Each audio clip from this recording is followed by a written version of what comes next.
l'Isérois Hugo Prévost, exclu du groupe des Insoumis à l'Assemblée. Le député de 25 ans est mis en cause pour harcèlement moral et violences sexuelles au sein de l'Union étudiante entre 2020 et 2024. Mountain Wilderness aussi fait le ménage, mais des déchets des autres. Lors d'une opération installation obsolète, les bénévoles ont démonté plusieurs pylônes près du lac du Crozet en Belledonne. Et puis l'Alpe du Grand Serre est-elle réellement condamnée à fermer tout de suite? Ce n'est peut-être pas perdu pour cet hiver. On verra ça à la fin de ce JT avec César Gaouti du collectif La Morte Vivante. Bonsoir à toutes et à tous, ravi de vous retrouver dans ce JT du mercredi 9 octobre 2024. Du lundi au vendredi à partir de 18h, l'essentiel de l'actualité du Grand Grenoble.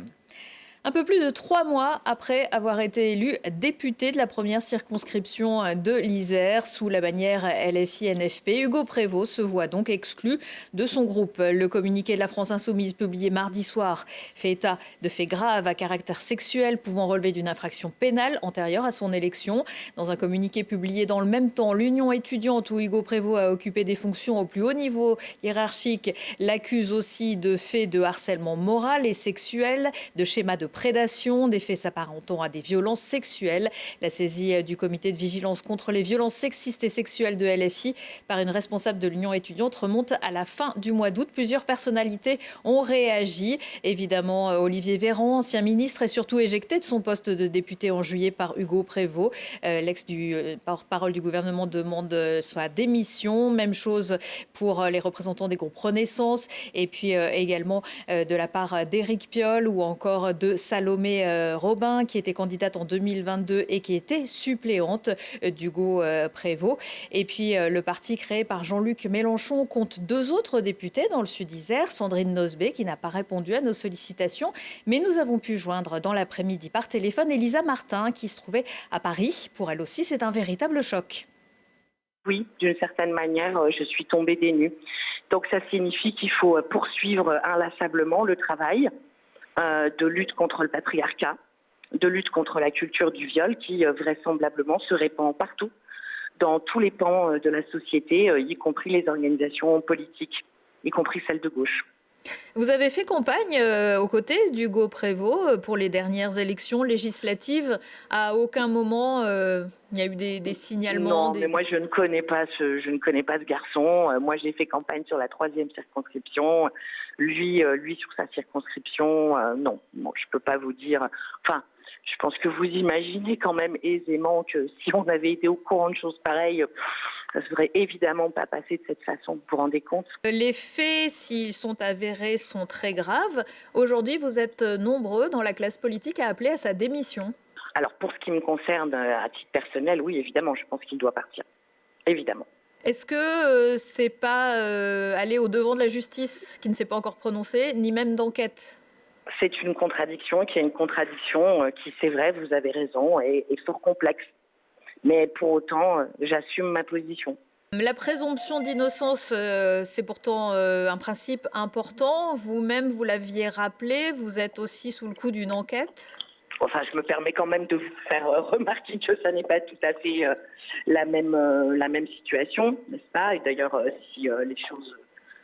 Enfin bon, bref. Donc ça n'est de toute façon pas tout à fait la même situation, mais bon, pour autant, j'avoue assumer à titre personnel que je pense qu'il n'est pas bon qu'il reste député. Les habitants de la première circonscription de l'Isère vont peut-être devoir ressortir leur carte d'électeur. En cas de démission d'Hugo Prévost, des élections législatives partielles devront être organisées dans un délai de 3 mois. La politique, c'est pas tout rose, vous venez de le voir, mais pour le dépistage précoce du cancer du sein, c'est en ce moment Octobre Rose. Le groupe mutualiste à Grenoble y participe jeudi de 10h à 14h30. Des associations de proximité rejoindront l'équipe de la MUT pour tenir des stands d'information et de prévention. Des soignants pourront aussi enseigner les bons gestes pour l'autopalpation. Une femme sur 8 environ est touchée par ce cancer dans sa vie, mais détecté à un stade précoce, le cancer du sein guérit dans 9 cas sur 10. Tout plaquer et devenir votre propre patron, ça peut faire rêver certains jours. Et si c'est tous les jours, précipitez-vous jeudi au forum Je crée ma boîte de Grenoble-Alpes Métropole, organisé 2 fois par an. Il aura lieu cette fois à l'heure bleue de Saint-Martin-d'Air. Un rendez-vous pour permettre aux entrepreneurs de rencontrer des pros de l'accompagnement et du financement à la création d'entreprises, avec aussi des conférences, des témoignages et des ateliers.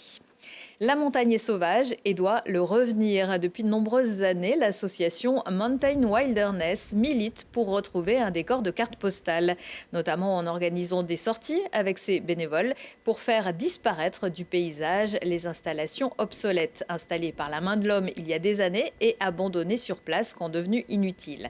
Il y a quelques jours, ils sont ainsi intervenus au-dessus du lac du Crozet en Beldonne.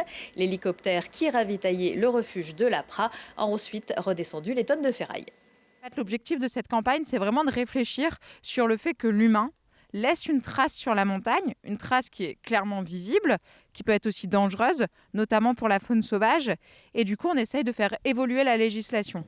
Parce que ce qu'il faut savoir, c'est qu'en fait, ces infrastructures, il n'y a personne qui est responsable de leur démantèlement. C'est qu'en 2016, par exemple, on a introduit un amendement dans la loi Montagne 2 qui fait que toute nouvelle remontée mécanique, il y a une obligation de démantèlement. On a quand même le premier jour réussi à démanteler une ligne électrique qui est inutilisée depuis plus de 30 ans, donc qui est constituée par ces 2 pylônes là, de 12 mètres de haut, qui étaient dans le vallon du Mercier, sous le lac du Crozet.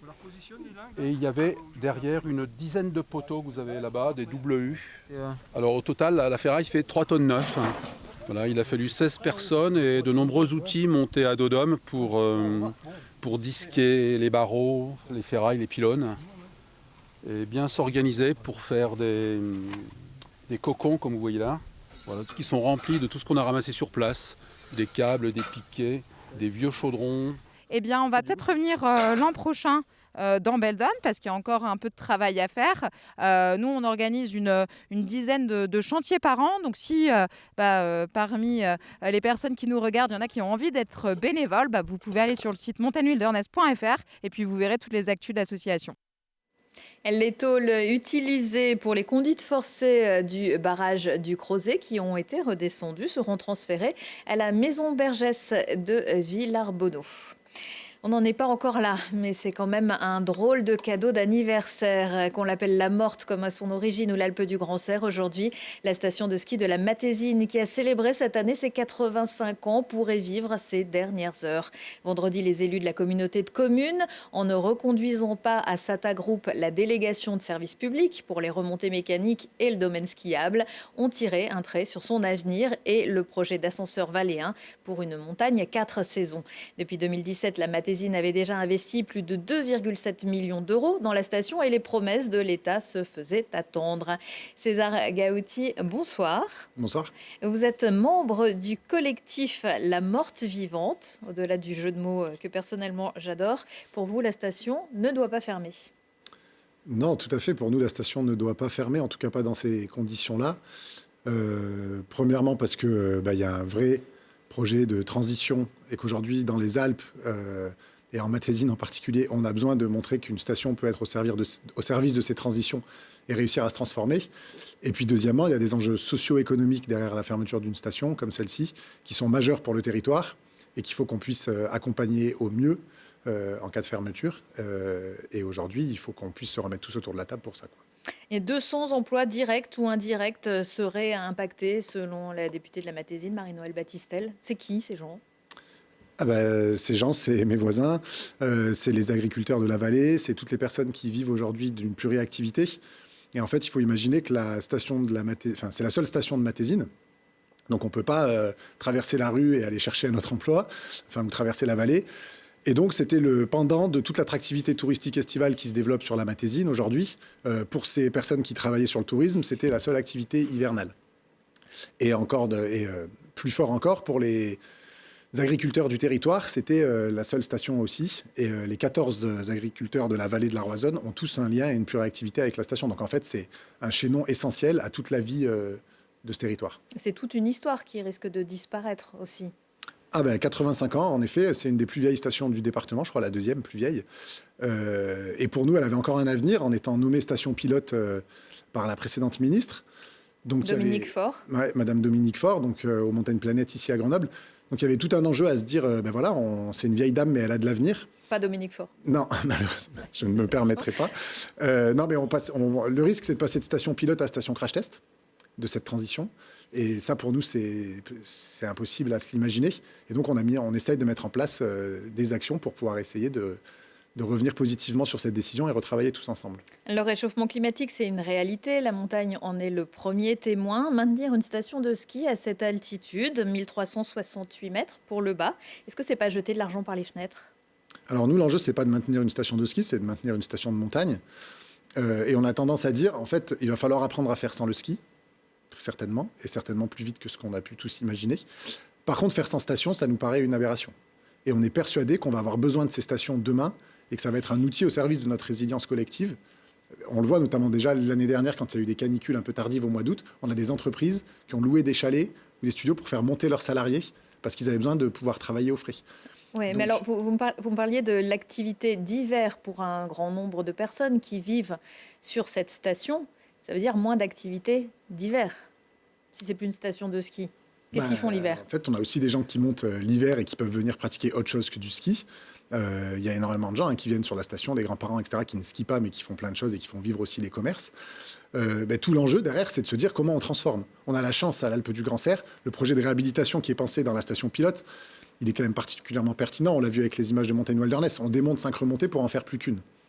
Et on accède directement à un domaine d'altitude où on peut faire une foultitude d'activités. S'il y a de la neige, on peut faire du ski et plein d'autres choses. S'il n'y a pas de neige, on peut quand même faire des choses. Donc l'enjeu, certains disent, mais attendez, vous êtes en train de mettre un pansement. Peut-être, j'aime pas trop l'image, mais peut-être que c'est aussi ça en fait. C'est se dire, faire la transition va nécessiter du temps. On a besoin d'avoir des gens qui soient capables d'embarquer dans ce sujet-là. On va pas construire ça sur un champ de ruines.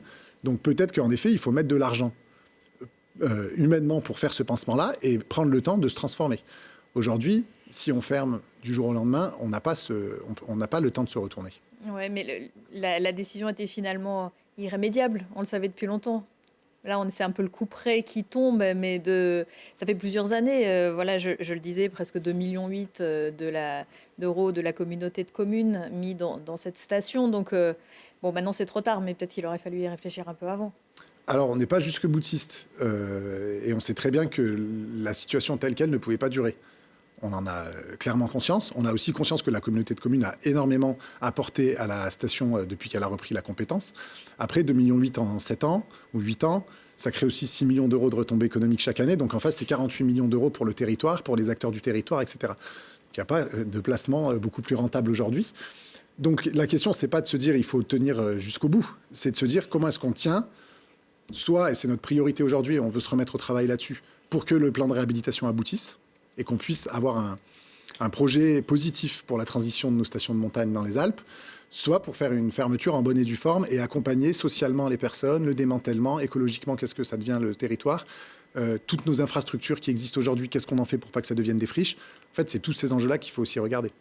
Depuis vendredi, ça bouge pas mal sur le territoire. Beaucoup de gens se mobilisent, des cagnottes en ligne ont été lancées.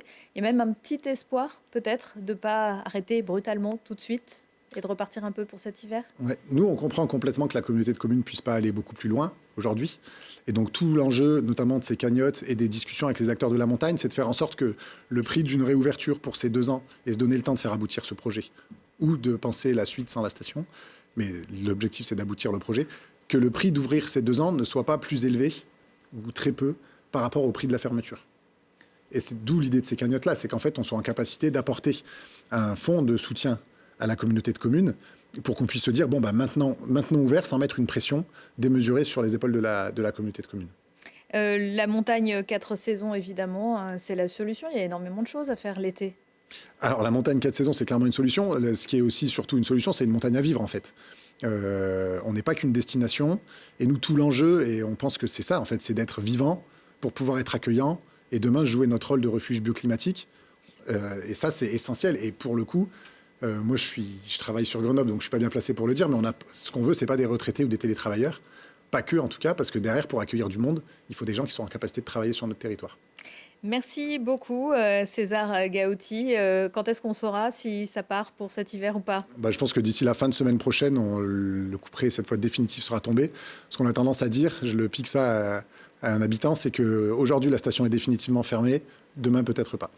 Merci, César Gaotti. Je rappelle que vous êtes membre du collectif La Morte Vivante. Dans l'agenda, un rendez-vous qui pourrait vous intéresser, la 19e édition du festival Pastoralisme et Grands Espaces qui se tient du 10 au 13 octobre à Grenoble, principalement au cinéma Le Club et sur la place Victor Hugo, samedi et dimanche, autour de différentes animations et de rencontres. Une quinzaine de films sont en compétition pour ouvrir le dialogue sur la vie des bergères et bergers près de chez nous et aussi sur d'autres pâturages du globe. Philippe Torreton est en résidence à la MC2. Le comédien présente jusqu'au 17 octobre le fruit de son travail autour du Funambule de Jean Genet. La première avait lieu mardi soir. L'auteur s'adresse à son amant équilibriste pour l'aider à atteindre les sommets de son art, le poussant jusqu'à la blessure avant de l'abandonner. Philippe Torreton a choisi d'être accompagné sur scène par le musicien Boris Boublil et le fil de ferriste Julien Posada. Après le Funambule, l'équilibriste, c'est à l'Odyssée des Bains jeudi à 20h, un récit musical autour de plusieurs textes du poète Christian Bobin, lu par sa nièce, la comédienne Hélène Gratté, accompagnée par la pianiste Laurence Garcin. Des récits courts, sortes de contes métaphysiques, parfois drôles, sur des thèmes doux et clairs. Aujourd'hui, dans Si on parlait avec Lucille Dailly, on lève le rideau sur le festival du film pour enfants du 21 au 30 octobre à Visil et Villars-Bonneau. Depuis 25 ans, l'événement ouvre grand les petits yeux avec l'art de faire vivre le 7e art avec son temps. Sur le plateau, Myriam Theodorescu vous dit tout sur le thème et la programmation avec des guests comme le dessinateur de Boule et Bill, Laurent Véron. Dans un instant, la météo avec vent et pluie, retour de l'actu dans 1 heure et en replay sur télégrenoble.net. On se quitte en musique avec Flavia Coelho qui a sorti au printemps dernier son 5e album. Elle revient sur les musiques qui ont bercé sa jeunesse. Son Jinga Tour passe par la Belle Électrique de Grenoble jeudi soir. Ça va chauffer. Excellente soirée à tous.